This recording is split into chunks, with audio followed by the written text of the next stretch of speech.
যিটো সমষ্টিত আজি উপস্থিত আছে ইয়াত আচলতে হাই প্ৰফাইল ইয়াত দুগৰাকী হাই প্ৰফাইল পাৰ্টি আছে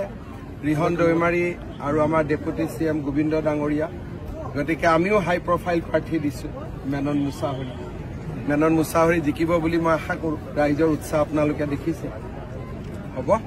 স্যাৰ এৰিয়ে আপনাৰ এই মাটিৰ সমস্যাটো স্যাৰ আমি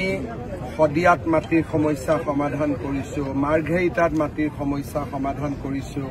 চাৰিদুৱাৰত আমি মাটিৰ সমস্যাৰ সমাধান কৰিছো গতিকে বিটিচিত এবাৰ আমাৰ চৰকাৰ হলে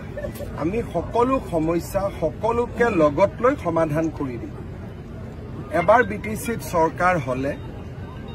সমস্যা সমাধান হ'ব 2003 চনটো এটা কাট অফ আছে যে 2003 আগত হ'ব লাগিব এইবিলাক মানুহটো 1960 প্ৰায় আছে গতিকে আমাৰ এবাৰ বিটিচিত বিজেপি আহিলে ৰাইজে এই সমস্যাবিলাকত ব্যস্ত নাথাকিব নতুন নতুন সুবিধা আহিব নতুন নতুন সম্ভাৱনা আহিব আৰু আমি আগবাঢ়ি যাব পাৰিম যেতিয়াৰ পৰা আমি বিটিচিত আহিছো এইবিলাকে কথা শুনি আছো আমি আগবাঢ়িব পৰা নাই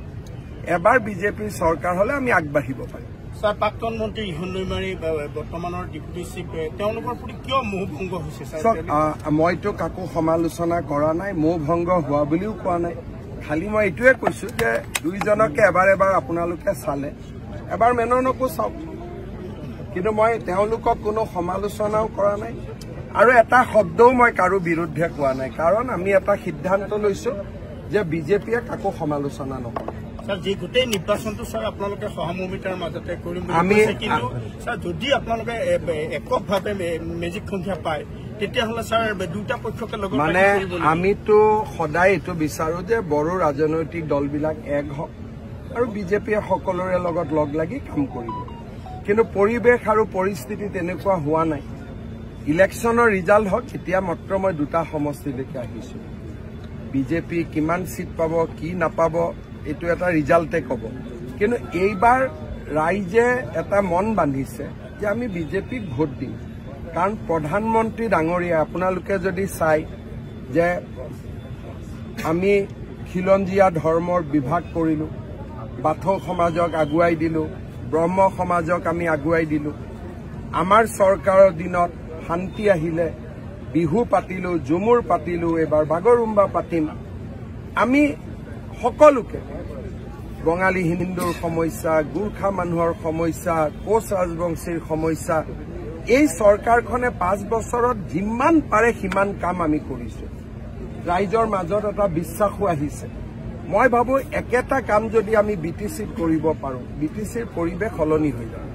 স্যাৰ কালি আপোনালোকে ইস্তাহাৰ প্ৰকাশ কৰিব কিন্তু ৰাইজৰ মাজত এতিয়াও স্যাৰ এটা মানে এই কুৱেশ্যনটো আমাকো কৰে বা ৰাইজেও আচলতে জানিব বিচাৰে সেইটো হ'ল আচলতে CM জন আপোনালোকে বহুত দূৰলৈকে আগুৱাই গৈছে CM তেতিয়া হ'ব যেতিয়া পদুমত ভোট পৰিব গতিকে আপোনালোকে যদি মোক কৈ দিয়া নাই নে চৰকাৰ একদম গঠন পাক্কা হৈ গৈছে তেতিয়াহ'লে মই CMৰ কথা পাতিম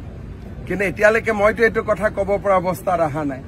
আপোনালোক ঘূৰি আছে আপোনালোকে যদি কয় একদম 100% বিজেপিৰ চৰকাৰ আহিব তেতিয়া কালিৰ পৰা CMৰ কথা পাতা আৰম্ভ কৰি দিব কিন্তু আপোনালোকে এতিয়া এইটো ক'ব পাৰে নে নোৱাৰে আপোনালোকে জানিব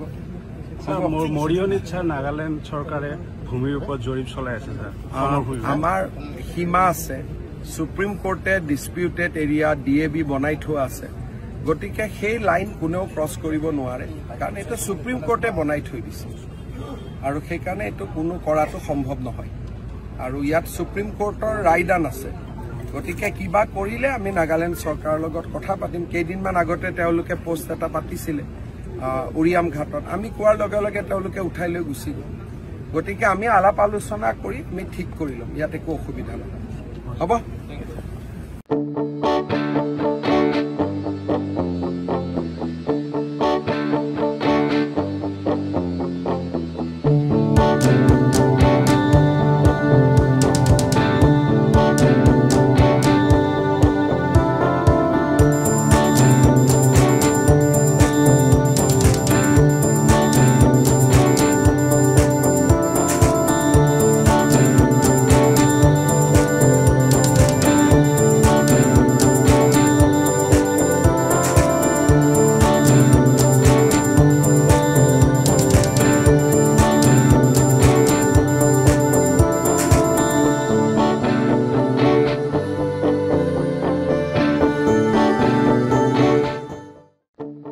আপোনাৰ সপোনৰ ঘৰখন কেনে হ'ব আপোনাৰ সন্তান আৰু আপোনজনৰ সৈতে কেনেদৰে কটাব আপোনাৰ আজৰি সময় এই সকলোবোৰ সমস্যাৰ সমাধান লৈ শুভম গ্ৰুপে আপোনাৰ বাবে লৈ আনিছে আপোনাৰ সপোনৰ ঘৰখন 362টা ফ্লেটযুক্ত শুভম গাৰ্ডেনৰ সফল নিৰ্মাণৰ পাছতে 20 বছৰৰ ভৰসা 16টা প্ৰজেক্ট 28 লাখ বৰ্গফুটৰ সম্পূৰ্ণ নিৰ্মাণ আৰু 15 লাখ বৰ্গফুটৰ চলিত প্ৰকল্প নিৰ্মাণৰ অভিজ্ঞতাৰে যোৰহাটত শুভম গ্ৰুপে নিৰ্মাণ কৰিছে দ্বিতীয়টো প্ৰজেক্ট শুভম পাৰ্ক অত্যাধুনিক সা সুবিধাৰে নিৰ্মিত শুভম পাৰ্কত আপোনাৰ আৰু আপোনাৰ সন্তানৰ বাবে থাকিব club badminton court community hall kids play area splash pool আৰু জিম ক্লাব প্ৰতিটো ব্লকত থাকিব 2.5 BHK 3 BHK 3.5 BHK ফ্লেট লগতে থাকিব আপোনাৰ আৰু আপোনাৰ আপোনজনৰ প্ৰাপ্তিৰ হাঁহি আজি বুক কৰক আপোনাৰ সপোনৰ ঘৰখন যোগাযোগ কৰক 6003301010 নম্বৰত আমাৰ ঠিকনা সোণাৰীগাঁও তৰাজান যোৰহাট 785001 6000ৰো অধিক বাসিন্দাৰ ভৰসা শুভম গ্ৰুপ